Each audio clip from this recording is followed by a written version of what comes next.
Ellen Goodman is a Pulitzer Prize-winning columnist and has long been a chronicler of social change in America.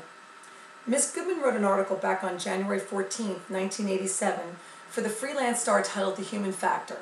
And this is a quote from that article.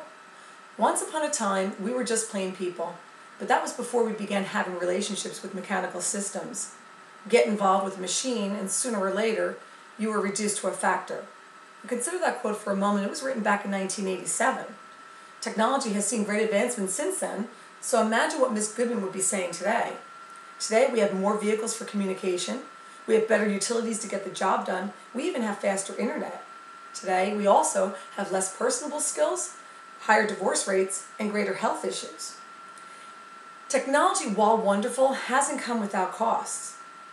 Today I will be discussing those costs and how modern technology has impacted us negatively with regards to our health, social skills, and our relationships. I will provide statistical information relevant to my findings, as well as offer solutions to turn these disadvantages around. I'm not claiming to be innocent of abusing my life with technology, nor am I pointing the finger at anyone else. But come on, let's face it.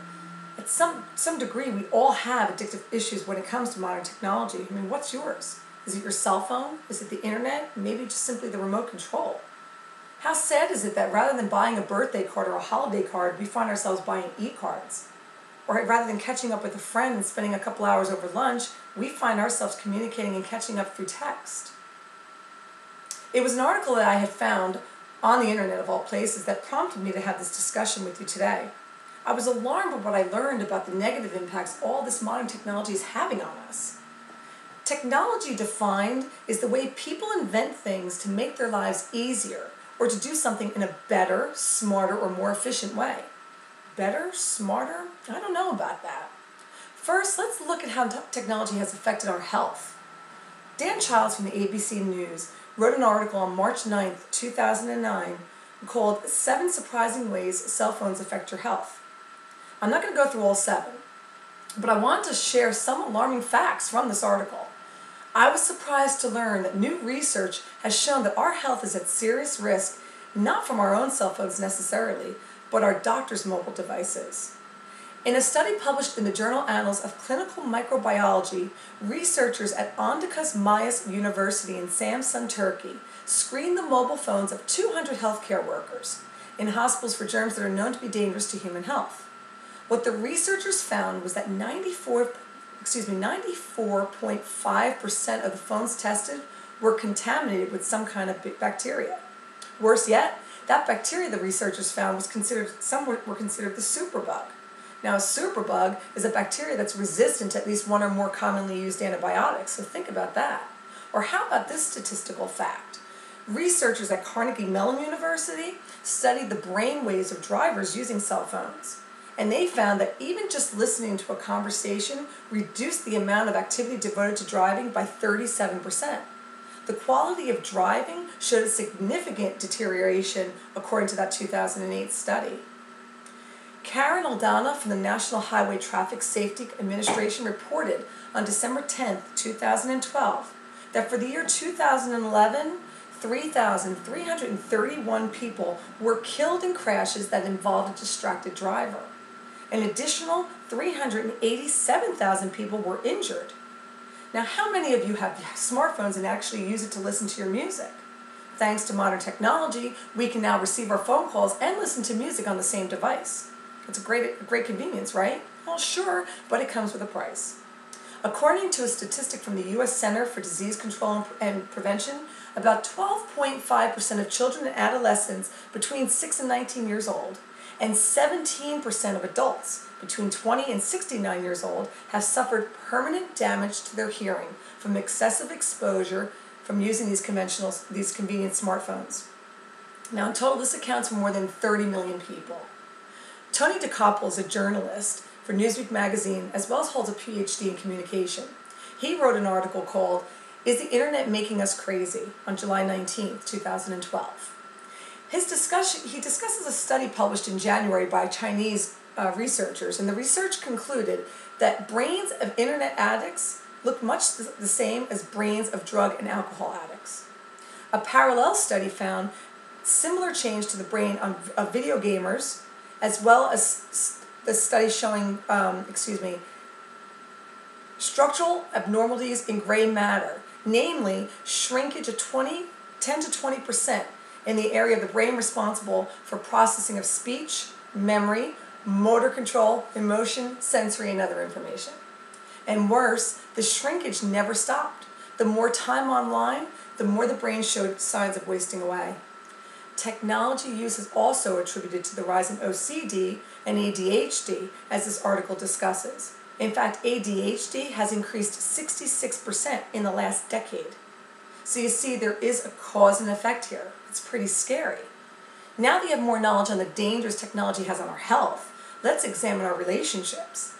According to a 2010 Nielsen statistic, teenagers are sending and receiving around 3,339 text messages per month. That's about 112 a day. As we all know, texts and emails don't convey empathy or tone the way a face-to-face conversation or a phone conversation would. The digital generation is at risk to lose their silent fluency abilities. In other words, their ability to read cues like tone, your body language, and facial expressions. Children with unlimited gaming time suffer from, children from unlimited gaming time and computer time and even TV time. They don't get enough interpersonal face-to-face skills to develop proper social skills, which taken to the extreme has even resulted in cyberbullying. Cyberbully Research Center did a series of surveys that found that these cyberbullying statistics are the following. 80% of teens use a cell phone regularly, making it the most popular form of technology and common medium for cyberbullying. About half of young people have experienced some form of cyberbullying, and 10 to 20% experience it regularly. Remember the days when the biggest technological nuisance was the phone ringing during dinner time? Work was left at work, school was left at school. Well, today it's a whole new ballgame. For adults, work doesn't end just because you leave the office. In fact, companies equip their people with smartphones and laptops so their employees are accessible 24/7. Schools are even getting in on it with emails and announcements about homework and events through the internet. So kids are getting business as well as social messages when they're at home. Friendships, families, and all forms of relationships are getting negatively infected by this modern technology. Now, according to a survey completed by the American Academy of Matrimonial Lawyers, more and more lawyers and spouses are coming to the divorce courts armed with evidence their spouses are cheating, flirting, or changing their relationship status on Facebook. In fact, the survey claims that 1 in 5 divorce cases are related to Facebooks. To be honest, it's no surprise.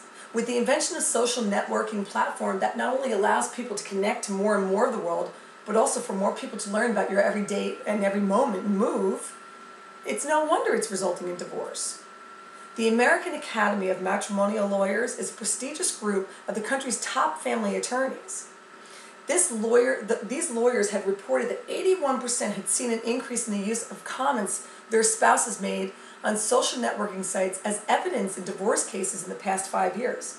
Of those, 66% cite Facebook as the source of these materials, whereas MySpace is at 15%, Twitter at 5%, and all other social media sites are remaining 14%.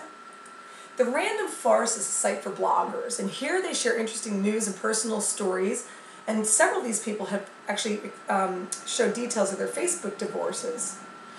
Amy Taylor's divorce case was quite interesting.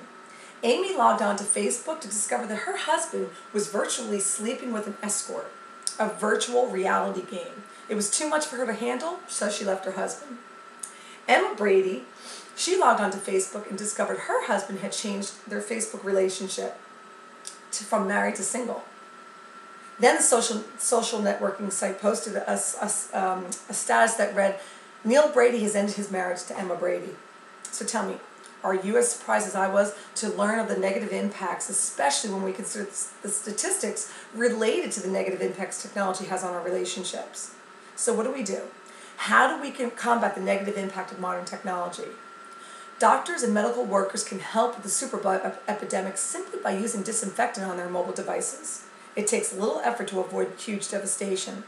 Put the phone down when you're driving. Seriously, 80% of us are still talking on our cell phones, even though 40% of us admit to either getting in a car accident or a close call. We're talking about over 3,000 people's lives taken because we just had to get that phone call. As far as hearing loss, that's simple. Lower the volume.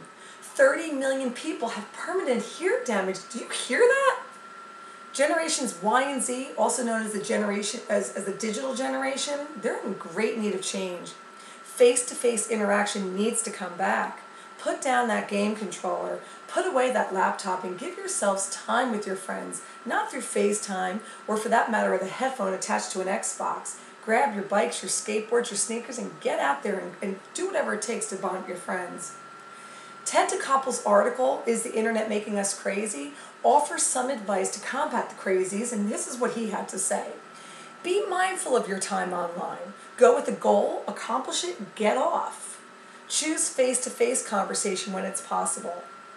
No phones at the dinner table, and don't check your BlackBerry while you're pushing your child around in the stroller.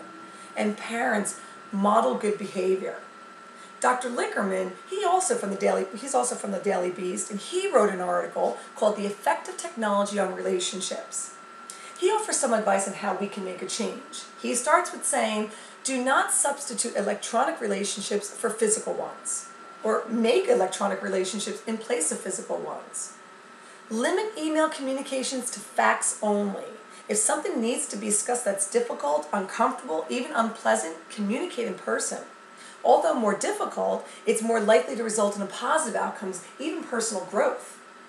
Don't say anything on email or text that you wouldn't say face-to-face. Balance your time on the internet with time spent with friends and family. You get the idea. Today, I hope I was able to open your minds, even further your understanding to the various negative effects modern technology has on both our health and our relationships. I've shared the many health risks such as the superbug, increase in auto accidents, hearing loss, internet addiction, OCD, ADHD. I even share the loss of silent fluency, abilities such as reading your body language and face-to-face, cyberbullying, the divorce rates as a result of modern technology. I further provide some very simple suggestions on what we can all implement into our daily lives to make a change. The bottom line is, technology has served us well in many ways. And in order for us to continue serving us well, it requires the exercise of good judgment. Let us all commit to implementing the suggestions provided by Dr. Lickerman and Dr. DeKoppel so we can move forward with progression in technology as opposed to moving backwards. And in closing, Dr. DeKoppel states this. You see, nobody is saying we should have an Amish future. The internet's not going away. We just need to have a more mindful awareness of what we are doing. Technology is pervasive, and clearly, the effects are more profound. Thank you.